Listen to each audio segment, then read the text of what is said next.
Sir നമസ്കാരം. Sir നമസ്കാരം. നമ്മളിന്ന് എവിടെയാണ് എത്തിയിരിക്കുന്നത് സാർ കാണുന്നുണ്ടോ? നമ്മളുടെ പിന്നിൽ തിങ്ങി നിറഞ്ഞു നിൽക്കുന്ന ഒരു വലിയൊരു ജനത്തിരക്കാണ് നമ്മൾ കാണുന്നത്. എല്ലാവരും ഭക്തി മാർഗത്തിലാണ് നിൽക്കുന്നത്. നമ്മൾ എവിടെ എത്തിയിരിക്കുന്നത് എന്നുള്ളത് നമ്മളെ പ്രേക്ഷകർക്കൊന്ന് പറഞ്ഞു കൊടുക്കാം. ഇപ്പം ഞങ്ങൾ എത്തിയിരിക്കുന്നത് തിരുനാവായിലെ നാവാമുകുന്ദ ക്ഷേത്രത്തിൻ്റെ മുന്നിലാണ്. ഇവിടെ മഹാകുംഭമേള നടക്കുകയാണ്, മഹാമാഘം. അതിൻ്റെ ഒരു ലഹരിയിലാണ്, ഒരു ഭക്തിയുടെ ലഹരിയിലാണ് ഇവിടെ എത്തിയിരിക്കുന്ന ആളുകൾ. വൈകുന്നേരമേ നട തുറക്കൂ, പക്ഷെ ഇപ്പം തന്നെ ക്യൂ ആയിക്കഴിഞ്ഞു. നിളാ നദിയുടെ അല്ലെങ്കിൽ ഭാരതപ്പുഴയുടെ തീരം ഭക്തിസാന്ദ്രമായിട്ട് മാറുകയാണ്. ഭക്തി കൊണ്ട് ജനങ്ങൾ ഇളകി മറിയുകയാണ്. ഇവിടെ മഹാമാഘം നടന്നിരുന്ന ഈ പുണ്യഭൂമിയിൽ ഇപ്പോൾ നടക്കാൻ പോകുന്നത് കുംഭമേളയാണ്. മഹാമാഘമാണ്. മഹാമാഘമാണ് പിന്നീട് മാമാങ്കം എന്ന പേരിൽ അറിയപ്പെട്ടിരുന്നത് എന്നാണ് പറയപ്പെടുന്നത്. എന്തായാലും ശരി, ചരിത്രത്തിൻ്റെ അവശിഷ്ടങ്ങൾ, പാരമ്പര്യത്തിൻ്റെ അവശിഷ്ടങ്ങൾ ഇതൊക്കെ ഈ പ്രദേശത്തിന് ചുറ്റുമുണ്ട്.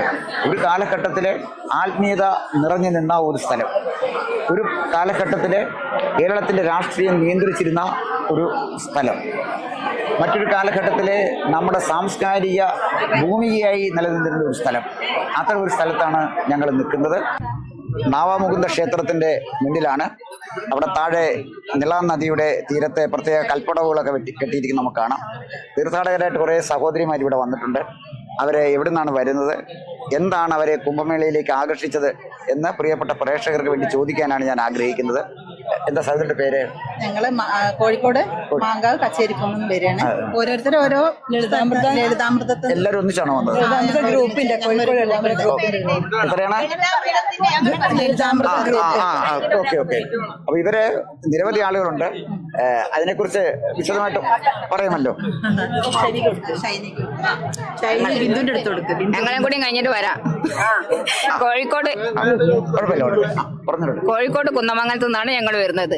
ലളിതാമൃതം പരിപാടിയിൽ ഷൈനിയാണ് ഞങ്ങളെ കോർഡിനേറ്റർ. ഷൈനി എന്ന് പറയുന്നത് അവരാണ് വിളിച്ചിട്ട് ഞങ്ങൾ ഇങ്ങനെ ഇവിടെ നാമം ജപിക്കാം. പിന്നെ അതുപോലെ ഇത്രയും വലിയൊരു മഹാമേള ഇവിടെ നടക്കുന്ന സമയത്ത് ജീവിതത്തിൽ ആദ്യമായിട്ടാണ് ഇങ്ങനെ ഒരു സ്ഥലത്ത് വന്ന് കാണുന്നതും നാമം ജപിക്കാൻ പറ്റാന്ന് പറയുന്നത് ഭഗവാന്റെ ഒരു അനുഗ്രഹമായിട്ട് കാണുകയാണ്. അപ്പൊ അതിനിവിടെ വരാൻ ഞങ്ങൾക്ക് സഹായമായത് എന്ന് പറയുന്ന ഷൈനി എന്ന് പറയുന്ന ഞങ്ങളെ കോർഡിനേറ്റർ. ഷൈനി ഉണ്ടല്ലോ ഇവിടെ, അതാണ് ഷൈനി. ഓക്കെ.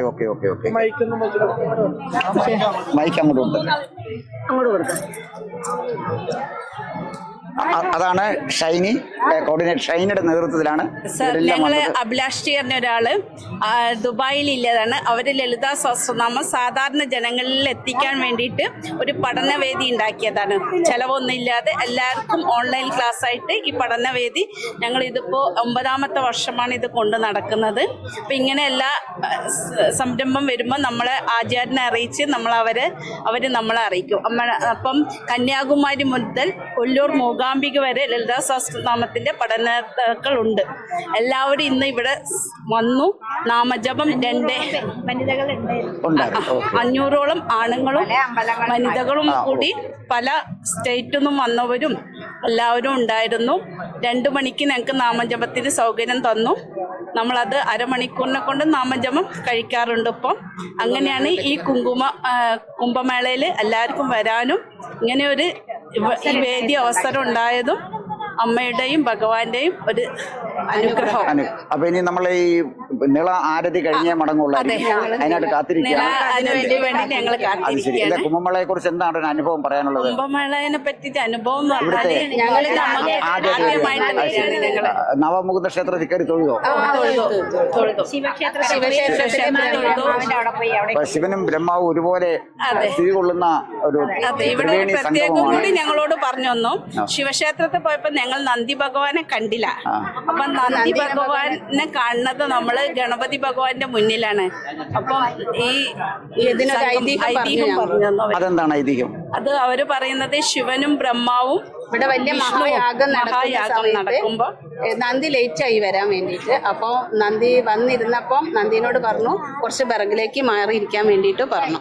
അപ്പം പിന്നെ എല്ലാ ദിവസവും അവിടെ നന്ദിക്ക് അഭിഷേകങ്ങളാണ് ചെയ്യുന്നത്. ഇവിടെ എല്ലാ അമ്പലങ്ങളിലും അങ്ങനെ നടക്കുന്നില്ല. നന്ദിക്ക് ഇവിടെ ദിവസവും അഭിഷേകം നടക്കുന്നുണ്ട്. അതാണ് അവിടുത്തെ പ്രദോഷം മാത്രമായിട്ടാണ് നന്ദിക്ക് ചെയ്യുന്നത്. എല്ലാ ശിവക്ഷേത്രത്തിലും നന്ദി ശിവന്റെ മുന്നിലാണ് കാണുന്നത്. ഈ ശിവക്ഷേത്രത്തിൽ അതില്ല. സഹോദരിമാരതിന്റെ കഥകൾ തിരിക്കും. അപ്പൊ അതിന്റെ ഐതിഹ്യം അനുസരിച്ച് ഗണപതിയുടെ മുന്നിലാണ് നന്ദി ഇരിക്കുന്നത്. അതിന് പ്രത്യേക കാരണമുണ്ട്. അത് നാവാമുകുന്ദ ക്ഷേത്രവും അതിനോട് ചേർന്നുള്ള ശിവക്ഷേത്രത്തിൻ്റെ പ്രത്യേകതയാണ്.